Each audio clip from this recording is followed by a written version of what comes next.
Good morning guys from our home sweet home. So ayan, inopen lang namin ni husband yung front door kasi mayroon naman siyang rain. Tapos, nga pala, yung lounge na yan ay kasama yan sa pagbili ng bahay.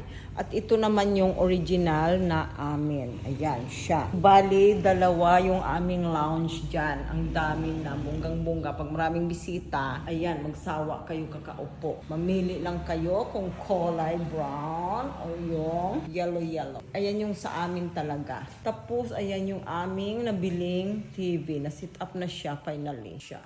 Machi-machi naman siya sa aming TV table.